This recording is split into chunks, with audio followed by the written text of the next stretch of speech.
Hallo beste kinderen, in jullie werkboek op pagina 61 bovenaan zijn er vraagjes bij een kort tekstje uit je leerboek. Dat tekstje vind je terug op pagina 93 en ik ga het nu eens eventjes lezen.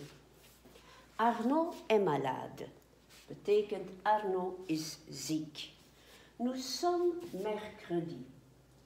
Il n'y a pas classe aujourd'hui. Les parents d'Arnaud sont au travail. Arnaud est tout seul à la maison. Il ne se sent pas bien. Il ne sait pas bien quoi faire. Il téléphone à sa maman. Il téléphone à son papa. Mais on ne répond pas. Alors, il cherche les médicaments. Après quelque temps, il trouve un paquet d'aspirine. Heureusement, la notice est encore dans le paquet. Notice. À utiliser en cas de mal de tête, mal de gorge, fièvre, grippe. Comment utiliser? Mettre le comprimé dans un verre et ajouter de l'eau. Boire. Dose par jour. Enfant de 9 à 16 ans, un comprimé 3 fois par jour. Adulte, 1 à 2 comprimés 3 fois par jour. Dit is de tekst. We gaan hem samen eventjes bekijken. Arnaud est malade betekent Arnaud is ziek. Nous sommes mercredi. We zijn woensdag. Il n'y a pas classe aujourd'hui. Er is geen les vandaag. Les parents d'Arnaud, de ouders van Arnaud, sont au travail. Zijn gaan werken. Arnaud est tout seul à la maison. Arnaud is helemaal alleen thuis. Il ne se sent pas bien. En dan heb je daar een sterretje en onderaan ga je merken dat il ne se sent pas bien betekent hij voelt zich niet goed. Il ne sait pas bien quoi faire. Hij weet niet goed wat te doen. Il téléphone à sa maman. Hij telefoneert naar zijn mama. Il téléphone à son papa. Hij telefoneert naar zijn papa. Mais on ne répond pas.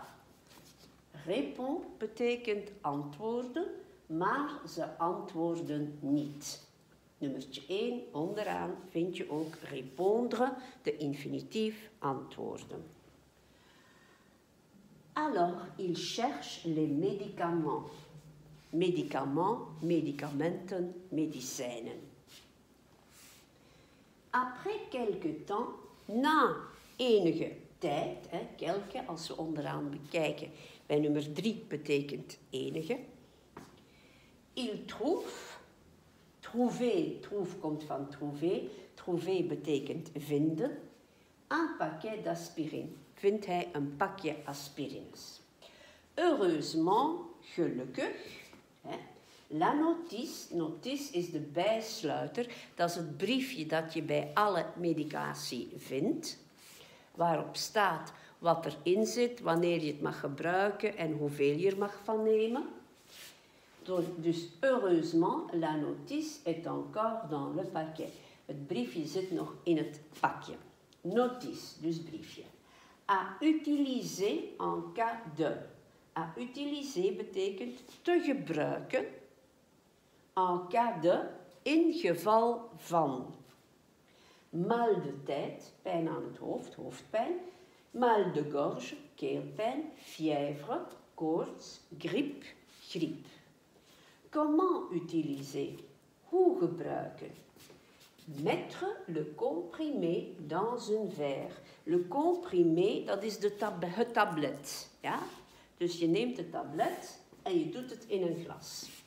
Et ajouter de l'eau. En water erbij doen. Boire. Drinken. Dose par jour. Dus Hoeveel mag je nemen in een dag? Een dosis per dag dus. Kinderen, enfants de 9 à 16 ans, tussen 9 en 16 jaar, un comprimé 3 fois par jour. 1 tablet 3 keer op een dag. Adult, volwassenen, 1 à 2 comprimés, 1 of 2 tabletten, 3 fois par jour, 3 keer per dag. In je boek heb je daar nu vraagjes bij. En welke vraagjes zijn dat? Quel jour sommes-nous? Ik denk dat dat makkelijk is. Nous sommes, hè? Arnaud cherche quoi? Wat zoekt Arnaud? Dan gaan we moeten kijken van il cherche. Ja? Daar kunnen we zien wat hij zoekt. Il cherche. Ja? Où est la notice? Dan gaan we moeten kijken waar het briefje nog is. La notice est. Ja? Dan, vrai ou faux? Waar of fout? Bij ieder zinnetje moet je aanduiden of het waar of fout is. On peut prendre une aspirine quand on va faire du sport. Dus je gaat een aspirine nemen, excuseer, als je sport gaat doen. Wat denk je? Neem je dan een aspirine? Quand on a mal à la tête. Ik denk het wel, want ik denk dat het hier staat. Quand on est en bonne santé. Als we in goede gezondheid verkeren, denk ik niet dat we dan medicatie gaan moeten nemen. Entre 9 et 16 ans. Dus dan gaan we hier moeten kijken. Voilà. On peut prendre 3 comprimés par jour. Mogen we 3 tabletten per dag gebruiken. Of on peut prendre 3 comprimés par semaine. Dus het is gewoon goed kijken wat staat er par jour of par semaine. Ik hoop dat het lukt om deze vraagjes op te lossen.